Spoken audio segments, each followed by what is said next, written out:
Welcome to the 29th edition of Make Pro Wrestling Majestic again. I am your Majestic Champion, Tiger Height.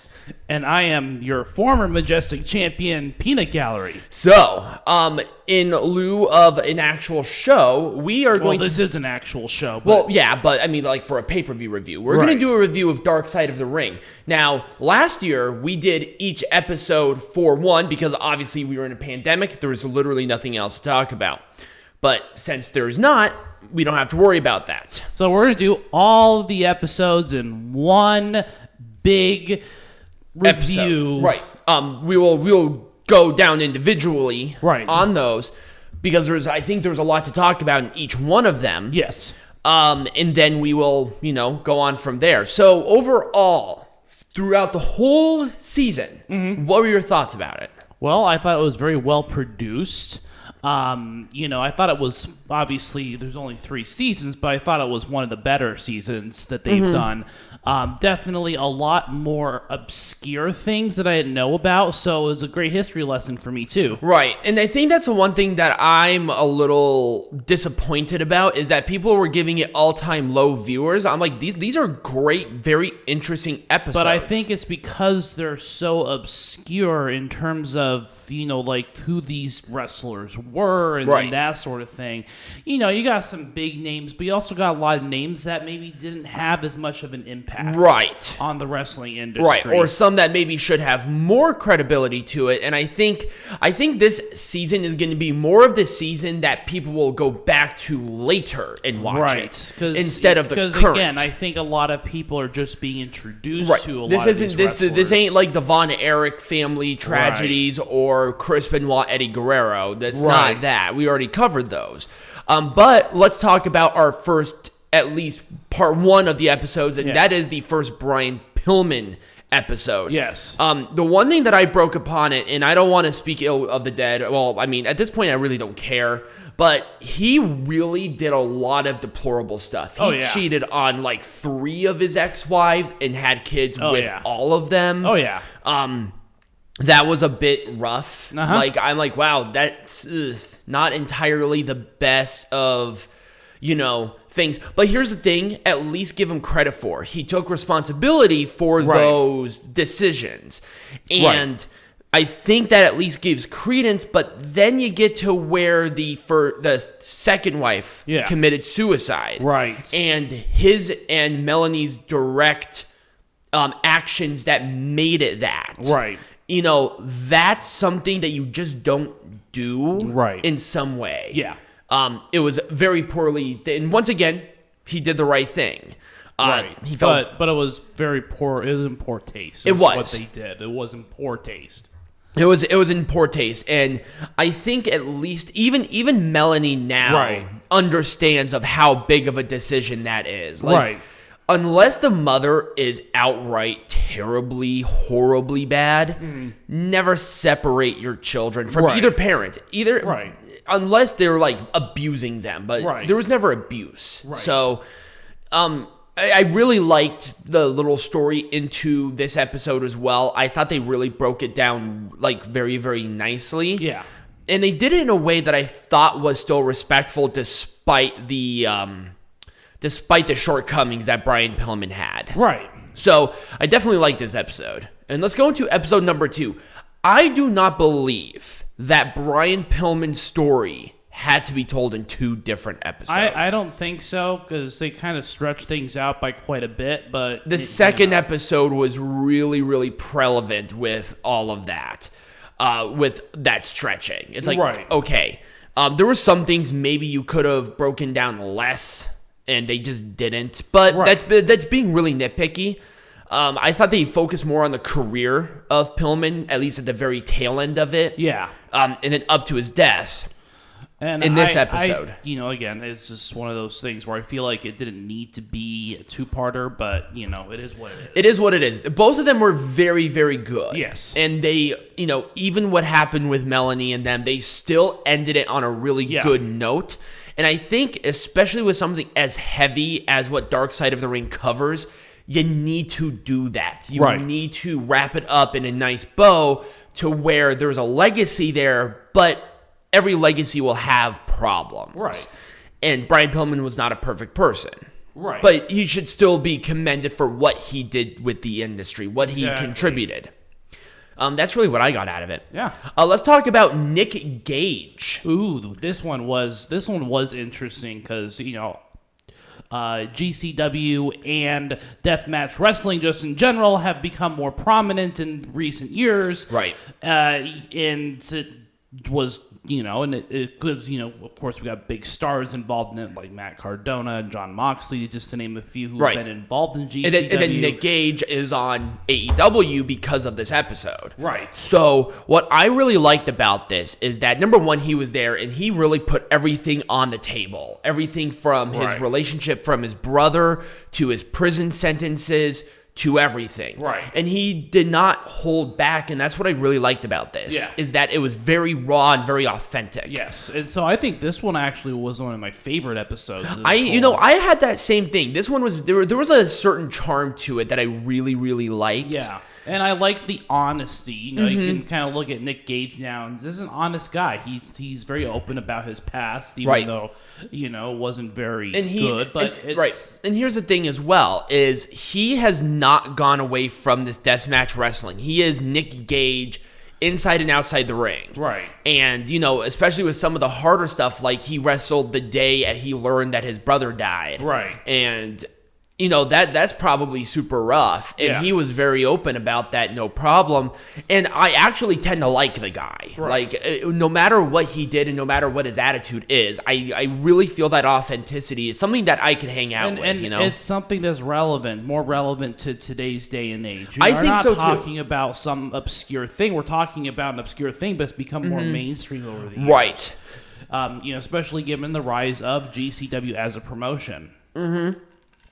The Tournament of Death, and more people are interested in that indie sort of wrestling now. And it's something that I've been to. I've been to a Tournament of Death, and they're a lot of fun. It's just keep in mind of how apt. I mean, this is hardcore stuff. Yeah. People are literally shooting up drugs and drinking a lot of fucking alcohol before the show. It's literally like the Dark Carnival, which I've been to as well. It's like a big block party of just debauchery. Yeah. Like, it's very, very heavy. And I think they really did well. I love the old footage, too. And it's like, wow, there's a lot here. And I love this episode. I would say of any episode throughout this is one of the episodes where I say watch it. Like, this one was really interesting. All right, Collision in Korea. This one was bona fide my favorite episode. This was the one I was most looking forward to, and they knocked it out of the park. It was a good episode. I wish that they had more people talk about it. Right. I really wish they had Flair talk about it. Right. They did not get Flair to talk about it, but I feel like this one think was something where Flair had to be a part of. Right, exactly. But it was still a great episode. It was one that I really was looking forward to, and they did a pretty good job with telling the story. I really liked how they incorporated why they went there with Antonio Inoki and then his mentor, who was a North Korean in Japan, and at that time, that was super, super taboo. I mean, people died if you were a North Korean. That's almost like if you're in the heat of the Civil War. It's literally like a former black slave going back to the South. Right. It was that crazy, and that's why Ricky Dozen died. Like, he was straight up murdered by the Yakuza. Right. But Antonio Inoki, with that connection, was, and he was also a superpower, and it was amazing what he did. Yeah. I mean, I give Antonio Inoki credit there. He got them there, and I wish we had more Antonio Inoki talking. Yeah. He was on the episode. Yeah. But he wasn't in it as much as I really wanted him I think it's because the language barrier would create some issues. Right. So I think they wanted to get more people from more American perspective. I guess that's true. I really like the Scott Norton stories. That one was really good. And I love the Eric Bischoff one where he went running and people looked at him like the craziest thing in the world. Those are the kinds of things where not only you're learning about pro wrestling history, but you're learning about a different culture too. And just think of how unbelievably scary it is for these people who have never seen anybody but a North Korean, especially an American, running down their street like that. Like, that's crazy. Like I said, this one was probably my all-time favorite episode throughout the whole season. Just because of how amazing it was. Yeah. Also, I loved the footage of like Flair talking about the great leader. Like that was some fun stuff. I loved it. It was. Ultimate Warrior. I was a little disappointed in this episode. I thought they were going to go a little bit deeper. It didn't have enough substance, I think, for me. I think so, too. A lot of it was based around the first wife, which I didn't even know he had a first wife. Right. Obviously, we can't, they can't get Dana he died Warrior, before this, right? They can't get Dana Warrior to talk because she sold her soul. But she's selling out the name, so it's like whatever, who cares? Right. I really wanted to see maybe some other wrestlers who competed against the Warrior. They had a few of them. Yeah. But once again, this is where we needed a big name. We needed like that Hulk Hogan come in here and talk about this. This is something that never really came to pass, and it's unfortunate. And I think that's why the season is getting lower marks too, because there aren't a lot of bigger. You didn't get a lot of huge names talking about it. Right. We got a lot of Dave Meltzer, which I really didn't like. Although we got Wade Keller to talk too, which was interesting. For one episode. He was only in it for like one episode, wasn't he? Yeah, Wade Keller. The steroid trial. Yeah, that was it. Yeah, I wish he was in. I really wish he was in there more. More Wade Keller. I 100%. Less. Nothing against Meltzer, but it's Dave only Meltzer just has a reputation, right? And it's coming from one perspective. I wanted to see more wrestling journalist perspectives, even former ones, which is why number one, I love the steroid trial because we got like 4 or 5 different people, right? And it's like there wasn't only one person covering the Ultimate Warrior's career and what happened. Right. There was a Pro Wrestling Torch and a bunch of those really early pro wrestling podcasts that we just did not get to hear from. Right. Like I said, this one a little lackluster. I think the Warriors episode should have been a 2-parter, not Pillman's. Right. I think there was more about Warrior's career and his post-match career than Brian Pillman. I think that one probably would have been a lot better because Warrior stuff on the outside, I wanted to see more about what he did after the comic books and the crazy ranty interviews. But here's the thing. I think Dana owns a lot of the intellectual property of the Warriors, so they had to be really careful about what to talk about. Right. Come on, Dana. Like, this was where you needed to be authentic, and this really actually hurt the Warriors' reputation more than I think they want to admit. Oh, yeah. Oh, this one you did not like. This one was rough. This was Grizzly Smith. Oh, that's right. Grizzly Smith, that fucking fucker, man. I have never heard such a deeply disturbed family life than I heard from the Smith family. Oh, yeah. Everybody getting molested. And then Grizzly Smith taking people's kids that were like 9, 10, 11, like on road trips. Yeah. What? How? I mean, was Grizzly... I mean, I was not in there with Grizzly Smith. Obviously, it was not my generation. But was he really that big of a star? Like, in that era? Like, legitimately. People just... Here's 6'8", 300-pound guy. Here's my 9-year-old daughter. Just take her on a road trip. It's like, where are the parents in this? Right?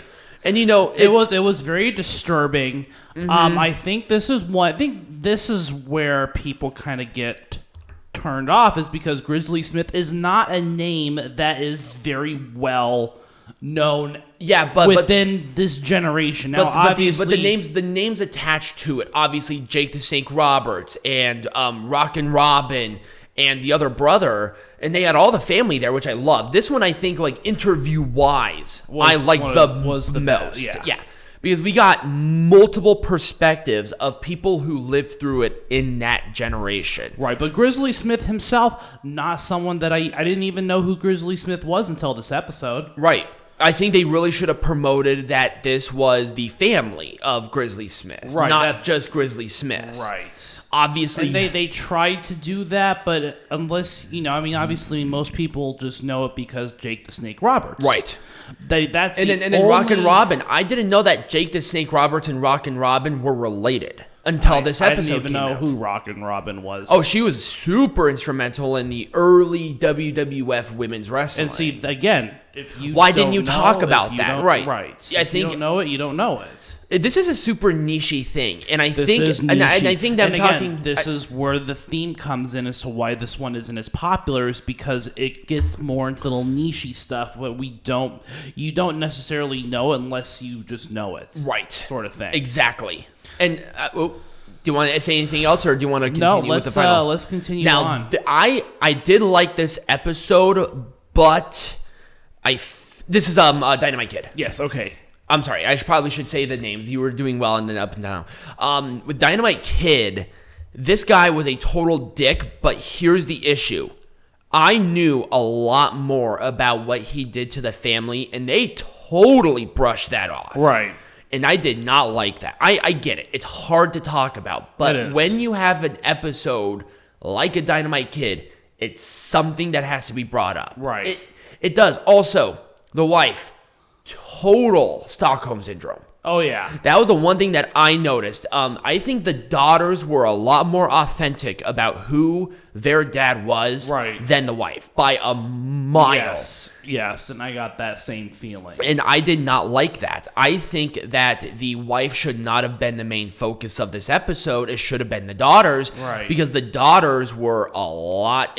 Despite them being as young as they were more authentic of who the dad was than the wife. Exactly. The wife was like, there's a legacy with Dynamite, definitely. But it's hard to put Dynamite into the Hall of Fame by himself. If you're going to do it, it has to be with the British Bulldogs. Right. Because he only wrestled with the British Bulldogs in the WWF. Right. That was it. Yeah. But I did like the contributions with him in Japan, like his stuff with like Tiger Mask. That stuff is super interesting. I think there was a balancing act, but I feel like once again the focus was in the wrong place with Dynamite. It was, yeah. So that was 7 episodes. We'll do the final 7 when we come back. All right, we are back, and we're going to be talking about the final 7 episodes of the 3rd season of Dark Side of the Ring. We got to start with the Plane Ride from Hell. Oh, boy. Now, this one I really want to break down because here's the thing. This is where Tommy Dreamer got in trouble. Yep. Number one, Ric Flair should have been on this episode. Yeah. Like 100%. I do not believe Tommy Dreamer's comments warranted him getting in trouble. I just don't. No. I think that it was unnecessary, especially for what it is at this time. I think Rob Van Dam made more disparaging comments than Tommy Dreamer did. Right. I think he was more defensive to Flair than Tommy Dreamer was. Yes. I think this actually discredited the what's her name, the person who sued the WWF for the sexual harassment stuff with Flair because she took the settlement. Right. Like, it was a total cash grab. Right, it was. Legitimately a cash grab. Yeah. And I hate saying that, but that was what I saw. Yeah. I loved I really wanted to see even Lesnar get on this episode. Like, legitimately. That was going to be a shot in the dark. It wasn't going to happen. But here's the other thing about this, too. The other thing about this is, and I think this is another thing where I can bash on this season for, is that there are inconsistencies in the story. So one of the biggest ones being that Vince McMahon was not actually on that flight. Yeah, neither Vince or Linda were on this flight at all, and they said that they were. Right. They said, well, they implied that they were on the same flight in the tour, but they never specified that Vince and Linda were not on that flight. No, how they worded it sounded like Vince and Linda were on this flight. Right. And so that, maybe that wasn't intentional, but it was super heavily implied. It was super heavily implied. And I think this is where it kind of lost a little bit of credibility on Vice's part to make sure they got all the facts straight. Exactly. Right. So that's all I have to say about that. What I really wanted to see more so of is the charter company, maybe like an executive or something, talk about what happened. Right. From that point. And I know, with WWE stuff, it's a little bit harder to do because it's on the nose, but I feel like maybe another perspective on that side of the company would have been interesting because we only got the conversation from what's her name. That's it. From the flight attendant. Exactly. And I feel like that was dishonest. Yeah. There was a lot of dishonesty with this episode that I did not like. I know. And this was one of the weakest episodes that Dark Side of the Ring ever did. This could have been a strong episode, but it was just riddled with problems and inconsistencies, and then it just has a stink afterwards. Exactly. I didn't like it. All right. Chris Kanyon. I think this one was the most intriguing episode. Right. I think that this is definitely a sign of that era. Yeah. Where he was very closeted, very protective about his identity. And, I think it's a lot harder for people to really understand, especially wrestling fans now, of how absolutely taboo being gay was at this time. Yeah. Also, even at this time. Also, I thought that the interviews were a little weaker than I would hope. I think they were the strongest in this episode. Really? I thought they were pretty weak. I liked it. I liked the James Mitchell aspect because they were so close. And I think that's where I kind of was like, okay, James Mitchell, The association did not hit me directly, but I feel like they were very close. I like DDP's stuff in there because they were very close.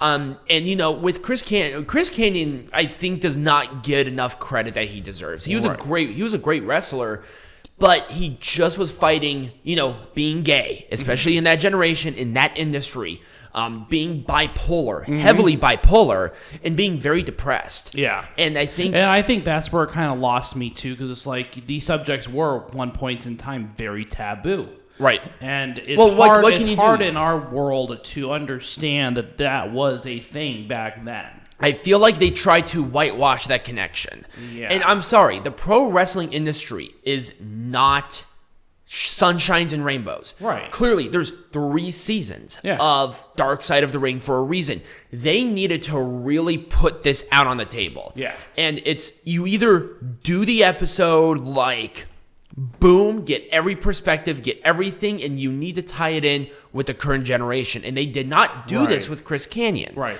They needed to give a little more perspective on what about gay wrestlers? Let's get other gay wrestlers talking about this. Right. How did Kanyon change their lives as well? Like you had the Young Bucks and Gage who were directly linked with Kanyon, but what about the other gay wrestlers? Right. What about that perspective? We did not get that at all. Right. And I think that was a golden missing opportunity. That was. It could have been very inspirational. It really could have been. But it really kind of cast that dark shadow, which is fine because that's what Dark Side of the Ring is. Right. But we have seen them do great work about the tie-in. They just didn't do it with this episode. No, they didn't. And it really sucks. That's FMW. I love this episode. This was a great episode. Never heard of the promotion until this. And this was a perfect example of what we were talking about in the last 3 episodes. They got every perspective. Yeah, they got investigators. They got Onita or Onita or whatever his name is. They got the daughter of the owner who hung himself. They got everything. Yeah. And I love this episode because they really dive down on what made this thing successful and the downfall. And I thought they did it so great. Right. And I learned something. I learned a lot about a promotion that I never heard of. And then you saw what they did and the impact. And you're like, wow, I see a lot of what FMW did, even in your GCWs, in your, we'll talk about XPW here soon, and you see a lot of that connection there. Yeah. I liked how they got Terry Funk and Mick Foley, who wrestled here, talk about it as well, which I thought that was great. There was just a lot of really good stuff with this episode. There was. I would recommend this episode too, just as much as the Nick Gage episode is the FMW one. Exactly. Even if you haven't heard of it, you're going to learn a lot of great stuff. Also, what I like about this are 2 big things that I took away from this. Number 1, when you establish a promotion based on a gimmick, don't try to change that gimmick. Right. FMW was barbed wire explosions and blah. But when Onita left, they tried to go away from that, which was a problem. And then you got the paralyzation of their next star, which they got the footage for that. Scariest thing ever. Yeah. But and then you got that feel-good thing where he actually walked to the ring, and I loved that. Mm-hmm. You got a good feeling at the end. You learned something, and also I think you learn more about the power of the Yakuza in the entertainment industry, especially in Japan. You gotta be, and it is still today, that scary. But this was really prevalent even then, and I loved it. I love this episode. Oh, yeah, absolutely. This was Johnny Kanyon. Ah, Johnny Kane. See, another wrestler that I really hadn't heard of before this episode. Right. Which is fine, and I got a really interesting story out of it. But, again, this is one of those things where they have really strong episodes, but they're just very obscure. Right. If they were going to do something with this, because a lot of his recognition actually came from Deep South, I feel like a Deep South episode would be something that'd be really interesting to do. I did like this episode, but once again, they went into the criminal organizational thing very vaguely, and I was not entirely a fan of that, because that's what made Johnny Kanyon as infamous as he was. Right, and I didn't really know a lot about it, the criminal organization and what they obviously they can't go into too much detail of what they did. This is in Gangland. They can't really do a whole lot based on that, but Right. And it's like, maybe if they did a tie-in with Gangland, because I think Gangland's a Vice property, isn't it? I believe so. I think it was on Spike, that's on Viacom. Oh, I can't remember. I'll have to double check on that. I think it is. Okay. Well, anyways, the point being is they should have done a tie-in with I don't like being criminal organization. Exactly. I don't like being a dick, but I feel like this is one of the weaker episodes. It kind of is, again, a very obscure person, not knowing a lot about what's happening. Right, and that's it was kind of a clusterfuck season as a part of like really big stuff, maybe some obscure stuff. Maybe I get it. Not everything has to be big stuff, but we need maybe a little more. They should have done a Deep South episode before they did this episode. Right, get us a little more history of the promotions and all that, something like that. And I was actually thinking about this earlier. What if they did like a spin-off of Dark Side of the Ring with some maybe more of the obscure stuff?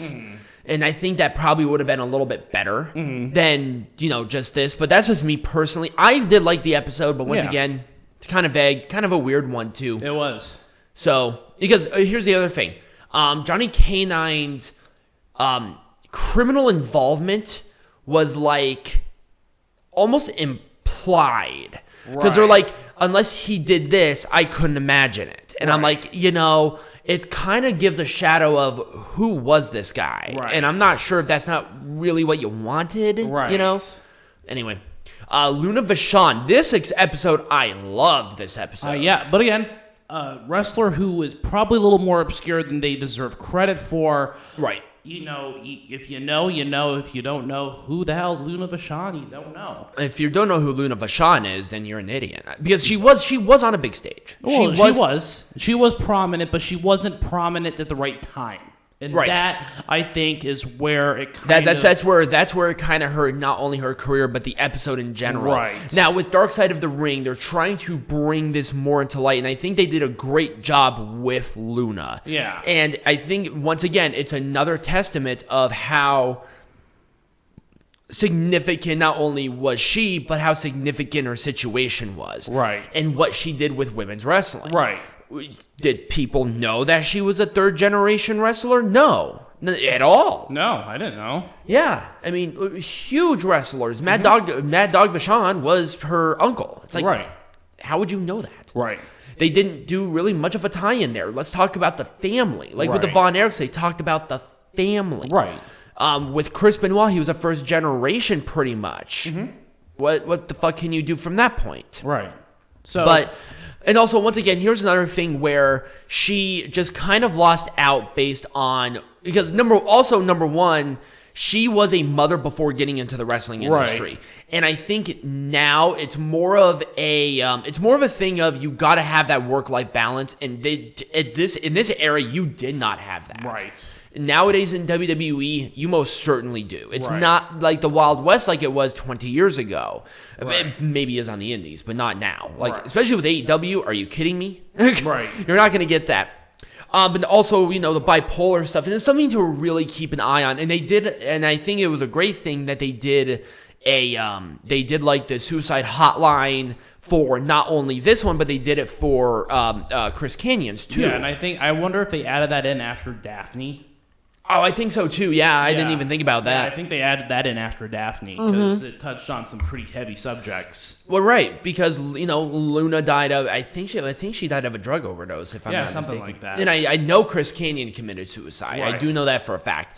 But this once again is just something where I think it's great that that Dark Side of the Ring really, really does these episodes because I think Vice is known for just doing that kind of stuff in general. Right. And Vice is a big thing. I feel like they needed to do a little more promotion with this season. I think so, too, because I didn't get a lot of promotion. And here's the other thing. They obviously have a great working relationship with AEW. Why didn't they have maybe some more promotion during AEW television? This is hardcore fans on TNT. Right. Like, that's big. Yeah. And they could carve out some space for Darkseid. Oh, yeah, absolutely. I think they did a few of them, but I watched AEW on the reg. Yeah. Like, I know what they do, and it just wasn't there.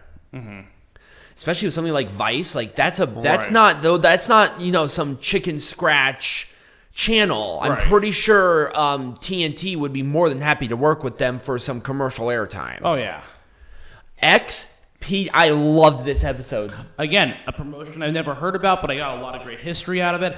It felt a little too... I don't think they focused enough on the wrestling aspect of it, which I think was one of the weaker points. They focused too much on a guy who refused to talk, and that was Rob Black. Right. And I did not like that. I get it. Rob Black was the personality that really drove into this. Right, but again, it didn't focus enough on it didn't keep my interest as much as I was hoping it would. Right. I liked some of the wrestlers, like the Messiah. I liked that backstage thing where he cut off his finger and they showed like the all that stuff. I loved this episode for a lot of reasons. Yeah, it was again a great history lesson. Never heard, didn't really hear. I heard about the promotion before, but I didn't really know about it. Right. But again.